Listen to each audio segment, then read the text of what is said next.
Hello everyone, I am Prakash. Welcome to my channel. When to recognize revenue? Let's learn. आज हम revenue recognition concept के बारे में सीखेंगे कि रेवेन्यू रिकॉग्निशन कॉन्सेप्ट क्या है और उसके कुछ एग्जांपल्स जानेंगे।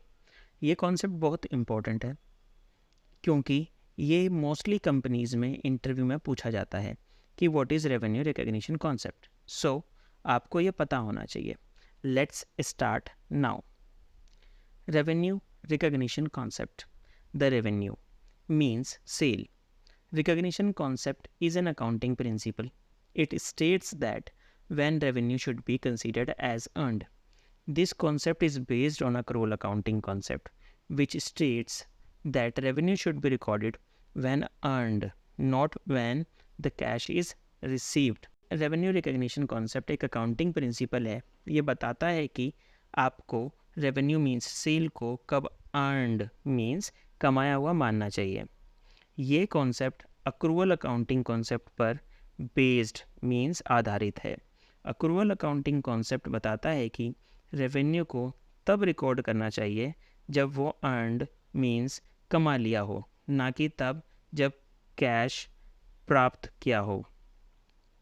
अगर आपको अक्रूवल अकाउंटिंग कॉन्सेप्ट नहीं पता है या क्लियर नहीं है तो मैं आपको सजेस्ट करूँगा कि आप अक्रूवल अकाउंटिंग कॉन्सेप्ट की वीडियो ज़रूर देखें। मैंने उसका लिंक डिस्क्रिप्शन में डाल दिया है। In other words, revenue recognition principle states that revenue should be recorded when it is earned, not when money is received. In other words, revenue principle कहता है कि रेवेन्यू को तब रिकॉर्ड करना चाहिए जब वो कमा लिया हो, ना कि कैश मिलने पर। According to the concept IFRS 15, revenue should be considered as earned when 4 criteria are met.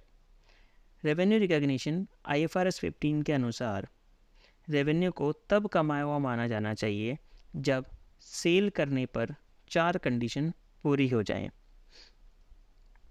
वह 4 कंडीशन हैं contract, performance obligations, determinations and collection assurance. So, let's learn 4 conditions. Criteria or condition number 1, contract. There should be valid contract between buyer and seller which confirms that goods or services to be exchanged. Condition number 1 कहती है कि buyer और seller में के बीच में valid contract होना चाहिए जो कंफर्म करे कि माल या सर्विसेज दी जाएंगी। Condition number 2, performance obligation means responsibility. The seller has a clearly defined responsibilities to transfer goods और services to buyer in the contract. Condition number 2 कहती है कि सेलर की जिम्मेदारी कॉन्ट्रैक्ट में क्लियरली मेंशन होगी माल या सर्विसेज देने की। Condition number 3, price. The price for the goods or services is mentioned in the contract. Condition number 3 कहती है कि माल और सर्विसेज का प्राइस कॉन्ट्रैक्ट में मेंशन होना चाहिए। Condition number 4, collection insurance. Seller will receive money from the buyer. Condition number 4 कहती है कि collection assurance मीन्स सेलर को उम्मीद होनी चाहिए कि उसको बायर से पैसा मिल जाएगा। जब ये चारों क्राइटेरिया पूरे हो जाते हैं तो रेवेन्यू को कमाया हुआ माना जा सकता है। Example for revenue recognition, if a company sells laptop to customer. अगर एक कंपनी लैपटॉप कस्टमर को बेचती है तो हम कब रेवेन्यू कमाया हुआ मान सकते हैं। Let's see in example number 1, a company sells laptop to customer of ₹50,000। एक कंपनी 50,000 रुपये का लैपटॉप कस्टमर को बेचती है। The company will follow these steps. Company ये स्टेप्स फॉलो करेगी। Step number 1, contract. Company will create purchase order और bill specifying the laptop model and price means company purchase order या bill बनाएगी जिसमें laptop model और उसका price लिखा हुआ होगा। Step number 2, performance obligation. Company is responsible to give the laptop to customer as per contract. Means company responsible है customer को लैपटॉप देने के लिए कॉन्ट्रैक्ट के अनुसार। Step number 3, price. The price of laptop is clearly mentioned on the bill. Means laptop का price bill पर clearly mention किया जाएगा। Step number 4, collection assurance. The company has assurance that it will receive payment from customer. Means company को उम्मीद है कि company को पैसा कस्टमर से मिल जाएगा। Example for service revenue. If a consulting company signs a contract for providing services to client, means अगर एक कंसल्टिंग कंपनी क्लाइंट को सर्विस देने के लिए कॉन्ट्रैक्ट करती है तो हम कब रेवेन्यू को कमाया हुआ मान सकते हैं। Let's see in example number 2। ABC Advisors on July 1st, 2023 signs a contract with a client to provide consulting services for 6 months at a rate of 80,000 per month.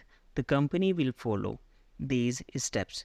ABC Advisors 1 जुलाई 2023 को अपने client के साथ contract करती है कि वह 6 month तक 80,000 रुपये महीना पर कंसल्टिंग सर्विस देगी। कंपनी रेवेन्यू को कमाया हुआ मानने के लिए ये स्टेप्स फॉलो करेगी। Step number 1, there is valid contract between company and the client mentioning the services to be provided. Means company ने क्लाइंट के साथ कॉन्ट्रैक्ट किया है जिसमें सर्विसेज के बारे में बताया हुआ है। Step number 2, performance obligation. Company is responsible to provide consulting services to the client as per contract। Means company की जिम्मेदारी होगी कि वह क्लाइंट को 6 मंथ तक कॉन्ट्रैक्ट के अनुसार service they. Step number 3, price. The contract specifies the monthly rate of 80,000 rupees for services. Means contract में सर्विस के बदले 80,000 रुपये हर महीने देने होंगे, लिखा होना चाहिए। Step number 4, collection assurance। ABC Advisors has assurance that it will receive payment from client। Means company को उम्मीद है कि हर महीने 80,000 रुपये क्लाइंट को मिल जाएंगे। As per revenue recognition concept, ABC Advisors can record rupees 80,000 of revenue each month for the duration of the contract। The cash may be received monthly or at the end of the contract। The revenue is recognized as the services are provided। Revenue का recognition concept के अनुसार ABC Advisors 80,000 रुपये हर महीने कमाई मान सकती है, चाहे कैश हर महीने मिले या 6 मंथ के एंड में। आई होप कि आप रेवेन्यू रिकग्निशन कॉन्सेप्ट सीख गए होंगे और आपको ये वीडियो पसंद आई होगी। सो thanks for watching the video. Please hit like and subscribe button. If you have any question, please write in the comment box.